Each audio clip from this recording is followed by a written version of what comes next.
afternoon. I just spilled coffee down myself. I have half an hour to get these shots, and I'm going to quickly teach you how to make a sick looking hyperlapse. So let's go.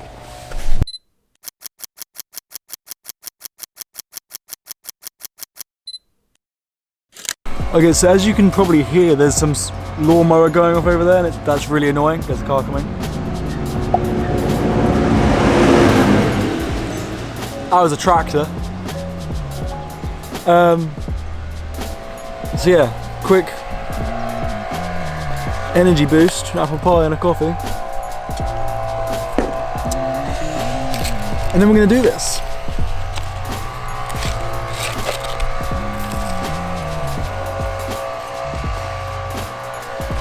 That's hot.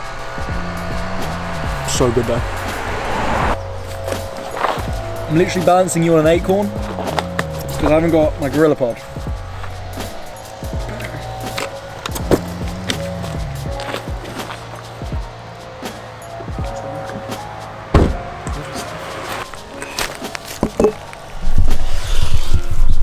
As you can probably see, I've come straight from work, hence this outfit. Oh, I forgot I just recorded this whole section, realised my freaking camera wasn't even turned on. I love that. Okay, so I'm here, there's a really loud thing over there, so hopefully you can hear this. I'm here at Lowfield Heath Windmill, down in Lowfield Heath. I've been doing some work for these guys the last few weeks. I was here last night getting some footage, and I'm back again today because I need to capture a hyperlapse for a video I'm putting together. So I'm going to capture hyperlapse, and I'm going to explain to you guys how to make a dope looking hyperlapse. That's really annoying and really loud. I hope you can hear this. I'll see you in a minute. Yeah, so when I was on location, I actually only had half an hour, so I had to shoot off. I didn't actually get enough time to film the rest of this tutorial while there. So we're going to finish this off here. So, first of all, what is a hyperlapse, and what's the difference between a hyperlapse and a time-lapse? So a time-lapse is a collection of photos. You can do it in a video, all sped up, but it's basically time captured in moments and then sped up. So in the case of like 10 seconds, you could see 10 hours worth of footage, and that's a time-lapse going through. Now when this is done in a single position, the camera doesn't move, or it slightly pans sideways a little bit, but it's pretty much static in the position for the entire time. That is a time lapse.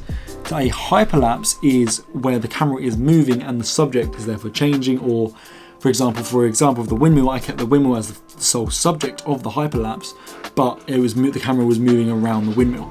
So that's the difference between a time-lapse and a hyperlapse. Hyperlapses generally look quite cool, but they are also for a specific purpose, and hyperlapses have their own, time-lapses have their own purpose as well. So both are good, it just depends on the situation and where you want to use it. So for this shoot specifically, I wanted to do a hyperlapse, not a time-lapse. Time-lapse of that scene would have been really dull, and all I really would have got is the clouds changing in the background. Whereas a hyperlapse, I could show off the whole scene, show off the whole windmill in quite a unique and creative style, and it just creates a good look afterwards. So you don't need a gimbal to capture a hyperlapse. I did film it on a gimbal because I wanted it to be nice and smooth, and I was also getting some additional video shots as well, so I wanted the gimbal out. So and it just made it a lot easier just to control the hyperlapse, because you can do it so you can do it handheld, and you can do it just walking forwards and backwards, but then you really got to focus on you're not moving around too much, because the gimbal balanced it for me and I could just keep it really smooth and steady. And because I was actually moving, so you'll see in the hyperlapse it moves around and it pans up at one point and it goes around, it pans down. Using the gimbal made it a lot more smoother and just kept the whole thing looking smooth, but still having a hyperlapse feel, which is why I wanted to use the gimbal, but you don't have to. Now to capture a hyperlapse or a time-lapse, I don't know what the specific menu setting in other brands of camera is, but in the Sony system that I'm using, it's called the interval timer settings?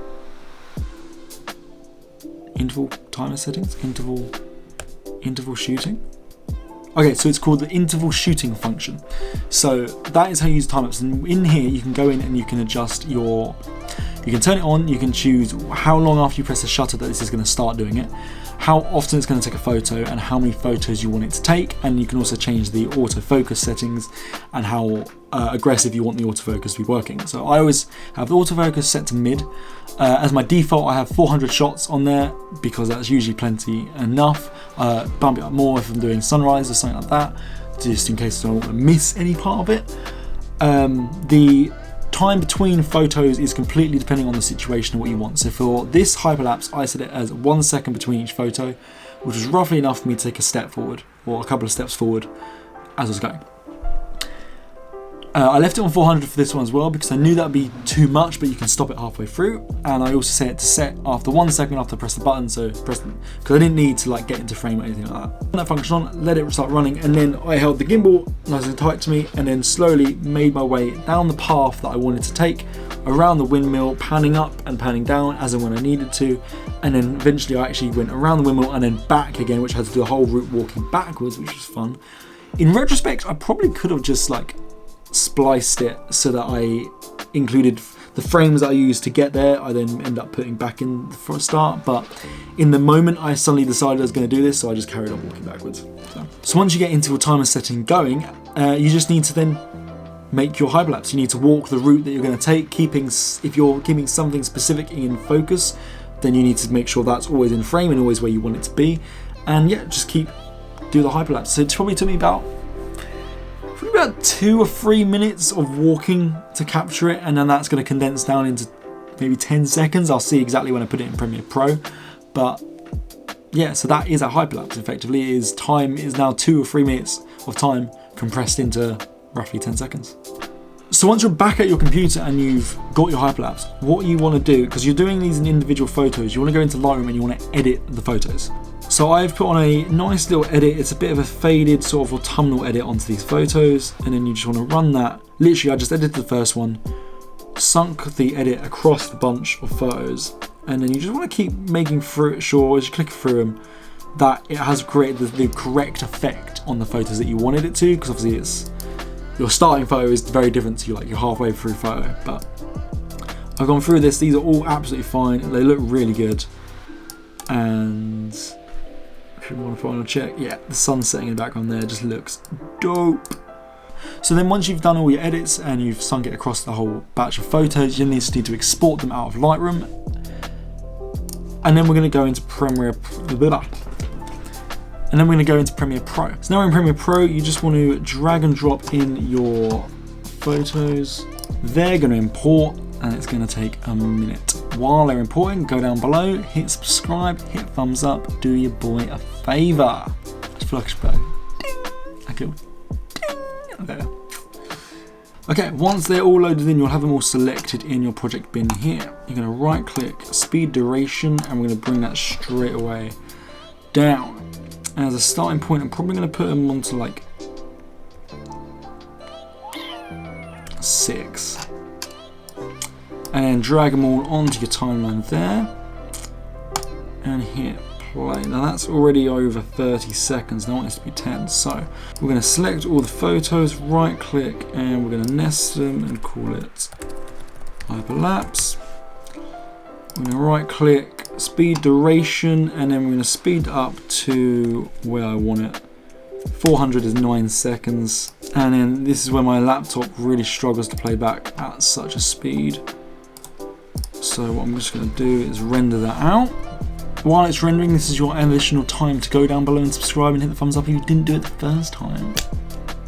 Yes! Look at that. Alright, it's a bit laggy, so tell you what we're going to do, we're just going to export this out.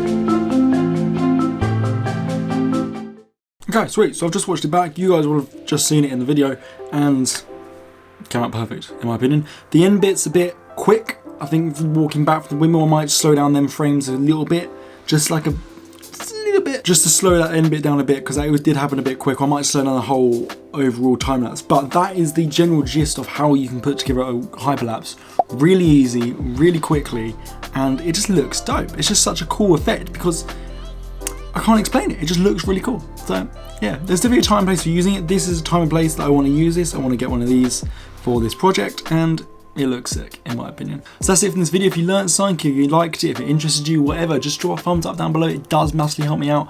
Subscribe if you want already. We're trying to hit 100 by the end of the year. Can't remember exactly what we're on at the moment, but come on, help me hit that target. All the other stuff that YouTubers tell you to do. and I'll see you in the next video. Don't forget to take the shot. Peace.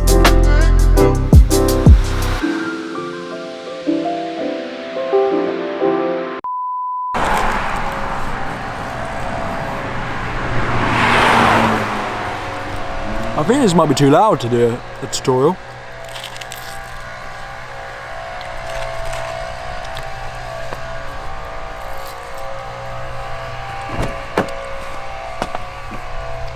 Don't litter. Save the turtles.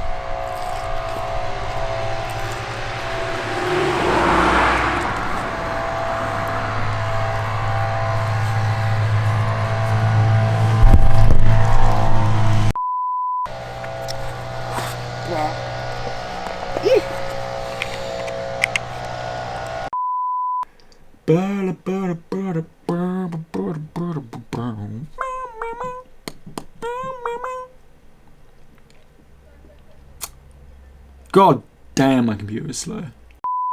So that's it for this video. If you learned something, please leave a thumbs up down below and consider